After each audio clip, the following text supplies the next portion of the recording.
To be a shelter that focuses on helping people get housed, use housing-related outcomes metrics to measure your progress.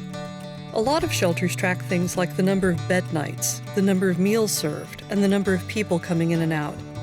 But those numbers don't tell you how much your shelter is actually reducing homelessness, because people can leave a shelter and still be homeless. By looking at housing-related outcomes on a regular basis, you can really understand your impact on homelessness in your community and figure out improvements you'd like to make. This kind of continuous improvement is a cycle. Start by collecting data about the outcomes you care about. These outcomes are related to the goals of making homelessness rare, brief, and one-time. Specifically, how many of our shelter residents got housed this month?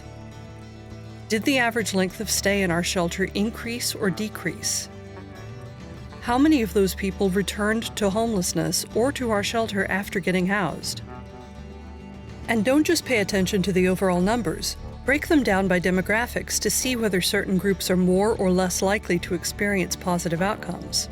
Also, listen to the experiences of your clients and your direct service staff. These first-hand stories can help you really understand what your data means. Discuss your findings with your colleagues each month so that you can enlist everyone as collaborators in helping to improve housing outcomes. Together with your colleagues, start asking questions. What factors affected how many people we housed this month? Why is the average length of stay in our shelter increasing or decreasing? What causes returns to homelessness among our former shelter residents? Keep in mind, some of the reasons people return to homelessness may be outside your control, but doing some analysis will help you identify the things that you can affect.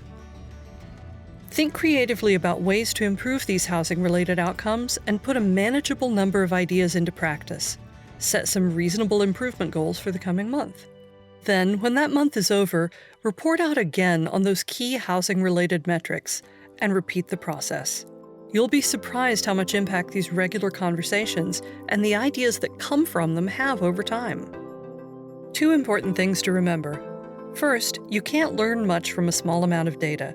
So if you've just started collecting data about these housing-related outcomes, it may take a few months before you understand what your average outcomes are like, so that you can use them as a baseline. Second, we talk a lot about the importance of lowering barriers to shelter. As you lower barriers, you're welcoming in folks with bigger challenges, who might face higher hurdles when trying to get housed. So your housing-related metrics might worsen as you're lowering barriers, and that's okay. That data can still be really useful in helping you identify ways that you can adapt to serve the highest barrier clients. Because if you welcome in the most vulnerable people and gradually improve at helping them get housed, you'll end up having a huge impact on homelessness in your community.